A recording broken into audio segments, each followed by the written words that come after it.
भारत की वैक्सीन का दुनिया में बजा डंका, तो चीन को बदलनी पड़ी अपनी चाल।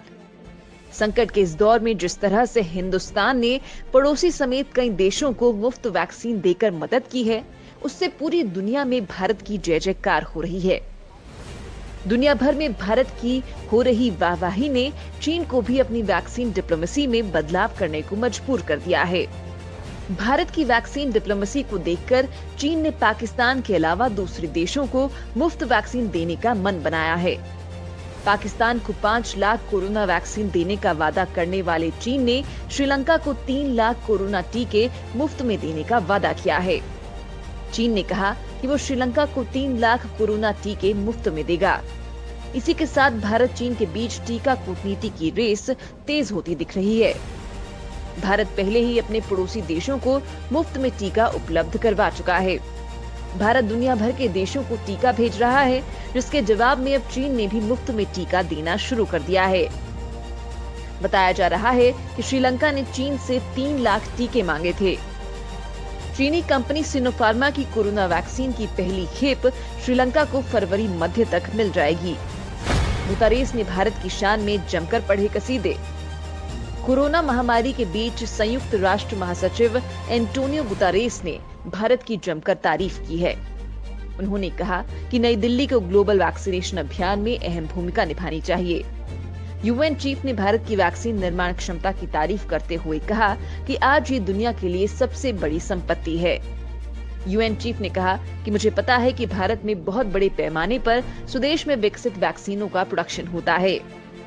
भारत की वैक्सीन उत्पादन क्षमता दुनिया में सबसे बेहतर है। मुझे उम्मीद है कि दुनिया समझेगी कि इसका भरपूर उपयोग होना चाहिए। हम इसके लिए भारतीय संस्थानों के संपर्क में हैं।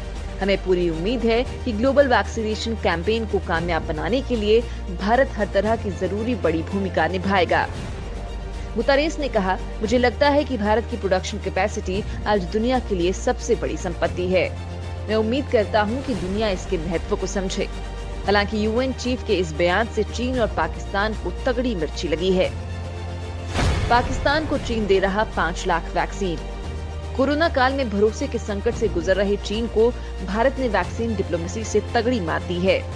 भारत की जय जयकार के बीच अब उसने फ्री वैक्सीन का राग अलापा है। हालांकि अब तक ये स्पष्ट नहीं हुआ है कि श्रीलंका को खुद से चीन ने वैक्सीन ले जाने के लिए कहा है या फिर ड्रैगन पहुंचाएगा।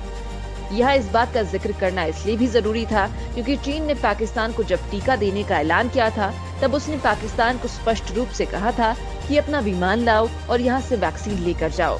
चीन ने पाकिस्तान को बकायदा अपने खर्चे पर वैक्सीन ले जाने को कहा था और ये बातें पाकिस्तानियों को काफी चुभी भी थी। भारत ने एक और जहां नेपाल जैसे छोटे देश को 10 लाख वैक्सीन दी है, वहीं चीन ने करीब 21 करोड़ की आबादी वाले पाकिस्तान को 5 लाख वैक्सीन देने की पेशकश की थी। कोरोना काल में भारत बना मसीहा। भारत के कोरोना टीके को लेकर अब दुनिया भर के देश दिलचस्पी दिखा रहे हैं। भारतीय विदेश मंत्रालय के मुताबिक भारत से कोविड टीका हासिल करने में विभिन्न देशों की रुचि है। विदेश मंत्रालय के प्रवक्ता अनुराग श्रीवास्तव ने बताया कि प्रधानमंत्री की कोविड से लड़ाई में अंतर्राष्ट्रीय स्तर पर सहयोग की प्रतिबद्धता के मुताबिक भारत विभिन्न देशों को वैक्सीन दे रहा है। हमने अपने पड़ोस में सबसे पहले वैक्सीन उपलब्ध करवाने का दायित्व निभाया है और इसके अलावा अन्य देशों को भी आपूर्ति की है। 20 जनवरी 2021 के बाद से भारत ने अपने पड़ोसी और मित्र देश भूटान को 1.5 लाख, मालदीव, मॉरिशस और बहरीन को 1-1 लाख, नेपाल को 10 लाख, बांग्लादेश को 20 लाख, म्यांमार को 15 लाख, सेशल्स को 50,000 और श्रीलंका को 5 लाख वैक्सीन दी हैं। अगले कुछ दिनों में भारत ओमान को 1 लाख, करीकॉम देशों को 5 लाख, निकारागुआ को 2 लाख और प्रशांत द्वीप राज्यों को 2 लाख वैक्सीन गिफ्ट करने वाला है। साथ ही ब्राजील, मोरक्को और बांग्लादेश में कॉमर्शियल एक्सपोर्ट भी हुआ है। वाणिज्यिक आधार पर आगे की आपूर्ति सऊदी अरब, दक्षिण अफ्रीका, कनाडा और मंगोलिया भी होने वाली है। वहीं भारत अफ्रीका को 1 करोड़ खुराक और संयुक्त राष्ट्र के स्वास्थ्य कार्यकर्ताओं को 10 लाख डोज की आपूर्ति कोवैक्स के तहत करने वाला है। अच्छा सुनो, चैनल को सब्सक्राइब करो, उसके बाद घंटी बजा देना ताकि अगली वीडियो आपसे मिस ना हो पाए। Thank you.